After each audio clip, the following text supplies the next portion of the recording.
here is something that most people are getting completely wrong about what the number one priority needs to be in your life if you want to be healthier, happier, more fulfilled, with stronger social connections and a deeper relationship with yourself. If you want even one of those things to improve in your life, you've got to listen to this. This is something I'm realizing more and more in life. I find it crazy how many people don't realize this. But I understand, because I'm only now starting to realize this. And most people aren't taught this. No one's talking about this, or they are, but it's like, it's not the norm to be talking about this collectively as a society. Physical and mental wellness should, without a doubt, be the number one priority in your life, in my life, in anyone's life, in everyone's life. If you are a human being, your physical and mental wellness needs to be number one priority. Why? Because this is what I'm starting to realize.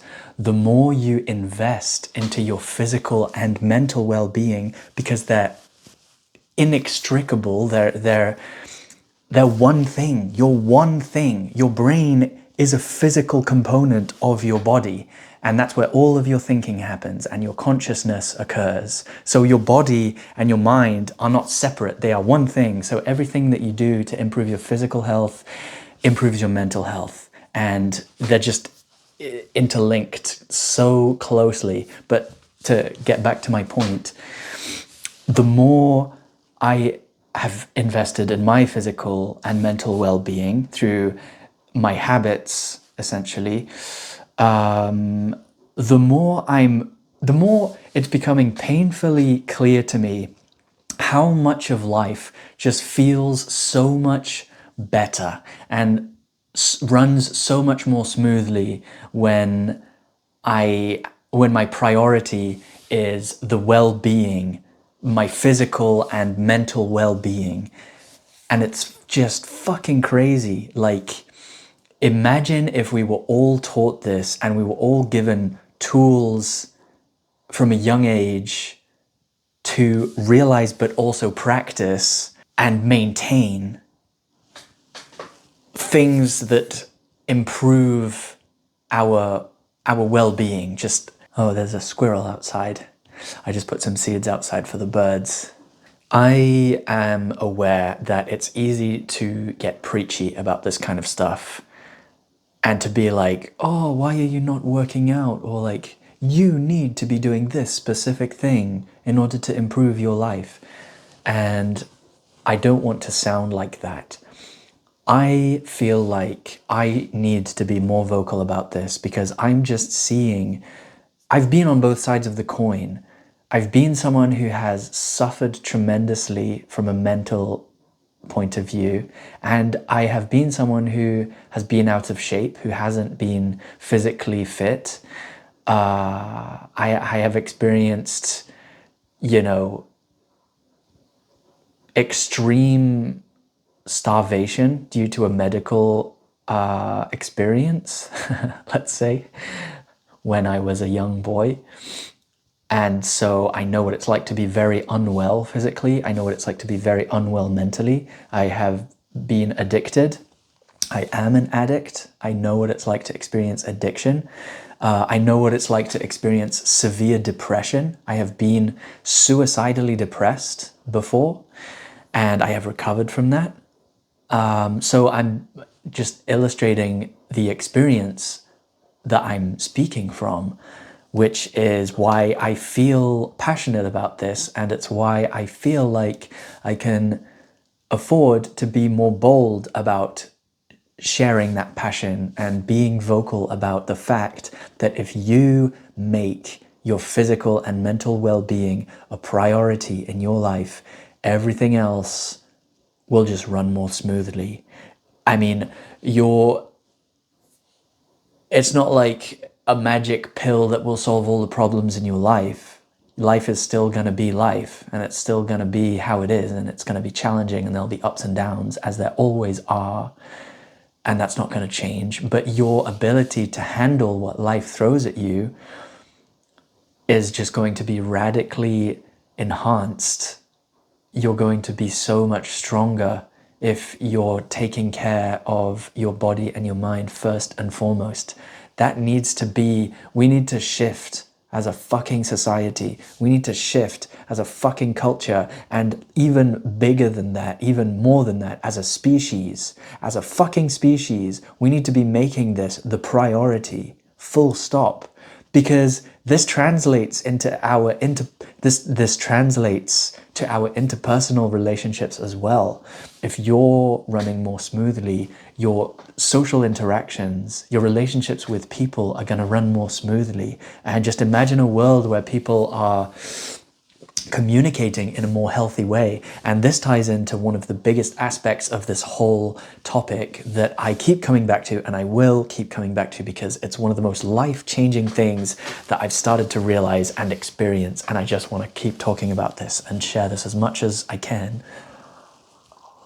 Everything in life improves when you learn how to relax. And one of the most powerful keys to unlocking inner peace,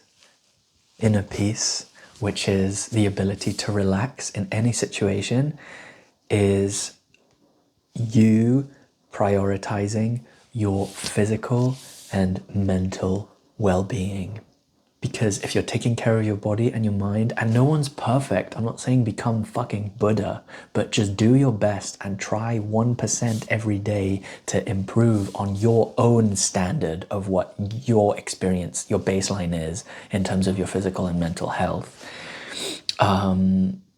Just try your best and do something rather than nothing. But when you do that, over time, as that becomes your identity, and as that becomes your new baseline of well-being, your state of being is just healthier from you practicing consistently, you find this new ability to relax when you used to feel anxious, to relax when you used to feel stressed. And it's a daily practice, it's daily work. It's not like a switch that you flip and then now you're fixed for the rest of your life.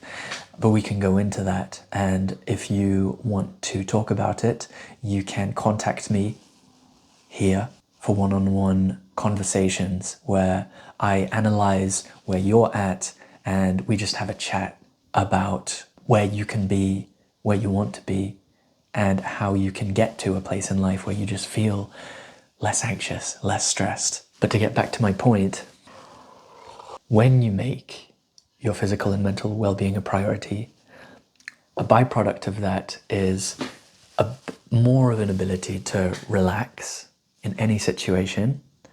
And as a result, you experience so much flourishing in your life, in your relationships with people, in your relationship with yourself, in the way that you see the world, in the way that you see life itself, in the standards that you have for yourself, in the respect that you feel for yourself, in the appreciation that you feel for things. You just appreciate life more without even necessarily realizing it. Because if you're healthy and you're prioritizing your health, you just feel better across the board without even realizing how good you feel, how much better you feel. Like you can just be walking and you'll feel so much better even just walking and moving how you would normally move if you're healthy than when you weren't as healthy. And thinking is the same thing. If you're taking care of your mind, and again, no one's perfect, I'm not saying you need to aspire to be Buddha, but if you're trying and you're just learning to be more mindful about things and more aware, you start over time to distance yourself from the unhealthy things that make you feel anxious and stressed, and you start to gravitate more towards the habits and people that make you feel good. And as a result, again, your whole life improves. So there's so much more I want to say about this, and I will, but next time. For now, I just want to recap with the concepts that I keep coming back to, which is learn to relax, learn to communicate better, which is tied to relaxing, because if you're more relaxed, you will communicate better. And if you communicate better, your whole experience in life with people and in the world will be more fruitful, And where do you start?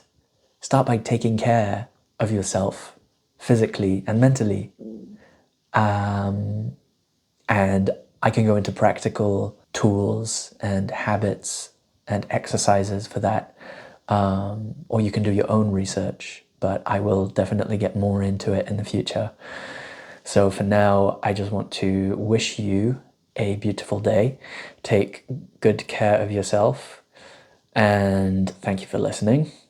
And if you want to hear more of my thoughts, then you can subscribe, you can like this video, you can leave a comment down below with whatever's on your mind. And until next time,